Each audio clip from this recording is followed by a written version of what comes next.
ချို့တဲ့ကစေကူပုံငွေလိုအပ်နေတဲ့သမီးလေးများဖူးငုံကိုအခုလိုထောက်ပံ့ပေးခဲ့တဲ့ရတနာဘုံ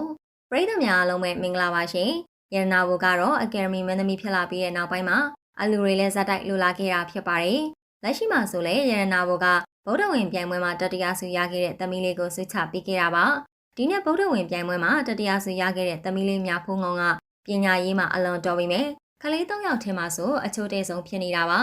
အတော်လေးလည်းချိုးတဲတဲ့အပြင်ပညာသင်စရိတ်လည်းလုံလောက်အောင်မရှိလာပါဘူး။ဒါအပြင်မိသားစုကလည်းကျန်းမာရေးမကောင်းတဲ့သူတွေတအားကိုများနေတာပါ။မိခင်ကိုယ်တိုင်ကလည်းမျက်လုံးမကောင်းတဲ့ဝေဒနာကိုခံစားနေရတာဖြစ်ပါတယ်။ဒါကြောင့်မို့စေကူတာစရိတ်တွေများစွာလိုအပ်နေတဲ့အချိန်မှာရတနာဘုံဘက်ကနေသမီးလေးကိုဂုဏ်ပြုငွေချီးမြှင့်ခဲ့တာပါ။သမီးလေးအတွက်တတိယဆုရလို့ဂုဏ်ပြုချီးမြှင့်တဲ့ပွဲလေးမှာရတနာဘုံကပါတွားရောက်ခဲ့တာဖြစ်ပါတယ်။ဒါအပြင်သူမဘက်ကနေသမီးလေးအတွက်တီးသန့်ဆုချင်းငွေကိုချီးမြှင့်ခဲ့တာပါ။10 သိန်းကျော်စုချင်းမြင်ခဲ့တာလို့လည်းသိရပါတယ်။ဒီငွေတွေကရတနာဘုံအတွက်တော့ဘာမှမဟုတ်ပေမဲ့သမီးလေးအတွက်ကတော့တကယ်ကိုအသုံးတည့်မဲ့ငွေဖြစ်ပါတယ်။သမီးလေးရတဲ့ငွေတွေနဲ့မိခင်ကိုစိတ်ကူပေးမယ်လို့ရည်ရွယ်ထားတာပါ။မိခင်ဖြစ်သူကလက်ရှိမှာမျက်ကြည့်လွှာတလွှာသာကြန့်ရှိရတာလည်းဖြစ်ပါတယ်။အဆိုပါတလွှာနဲ့အမြင့်အာယုံကိုစူးစမ်းနေရတာလည်းဖြစ်ပါတယ်။ဒါကြောင့်မို့အမြန်ဆုံးကုသဖို့လည်းလိုနေသလိုသမီးလေးကိုယ်တိုင်ကလည်းမိခင်ကိုစေးအမြန်ဆုံးကုသပေးချင်နေတာပါ။ရန်နာဘုံပေးတဲ့အစုချင်းငွေတွေရလို့လည်းအရန်ကိုပျော်ရွှင်နေတာဖြစ်ပါတယ်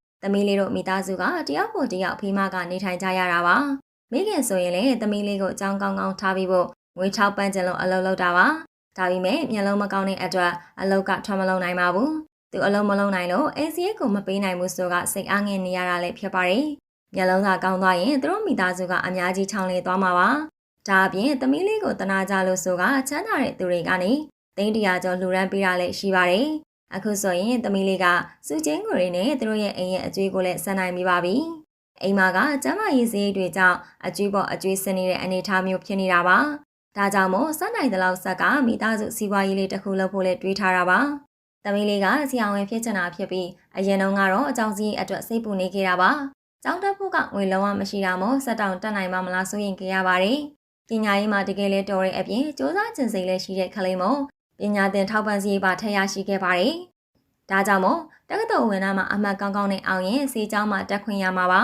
။ပညာသင်စရိတ်အလုံးကိုထောက်ပံ့ပေးကြမှာလို့သိရပါတယ်။ထောက်ပံ့ပေးမဲ့သူကရှိနေပြီမို့သမီးလေးဘက်ကစူးစမ်းဖို့သာလိုအပ်တော့တာပါ။ညာဖူးငုံကလည်းစာကိုအရင်ကထက်ကြက်မှတ်ဖို့အချိန်စီအားဆွဲပြီးပါပြီ။အရင်တော့ကကြက်ချိန်ထက်ပိုတိုးမှဖြစ်တဲ့အပြင်စာကိုသာအာယုံဆိုင်မယ်လို့လည်းပြောပါတယ်။ဆရာဝန်ဖြစ်မှသာကျမကြီးမကောင်းတဲ့မိသားစုကိုစိတ်ကူပေးနိုင်မှဖြစ်တဲ့အပြင်သူ့လိုမိသားစုတွေကိုကယ်တင်ပေးနိုင်မှာဖြစ်တာကြောင့်လည်းဖြစ်ပါတယ်။ချမ်းသာတဲ့သူတွေအတွက်စိတ်ကူဖို့ဆိုတာလွယ်ကူပါတယ်။ဒါပေမဲ့ဆင်းရဲလွန်းသူတွေအတွက်တော့စိတ်ကူသားဖို့ဆိုတာတအားကိုခက်ခဲလွန်းလို့အသက်ဆုံးရှုံးရတာတွေလည်းရှိပါတယ်။ဒါကြောင့်မို့မြဖူးငုံကအခမဲ့စိတ်ကူပေးဖို့ဆရာဝန်ဖြစ်ချင်တာပါ။ဒါအပြင်သူသာဆရာဝန်ဖြစ်ရင်ကျောင်းစည်းမတက်နိုင်တဲ့သူတွေကိုလည်းအခမဲ့ကျောင်းထားပေးအောင်ပါပါ။ပရိသတ်ကြီးရောသမီးလေးမြဖူးငုံရဲ့စိတ်နေသဘောထားနေစုချပေးခဲ့တဲ့ရတနာဘုံအပေါ်အမြင်လေးတွေကိုလည်း comment မှာပြောပြပေးခဲ့ကြပါအောင်ရှင်။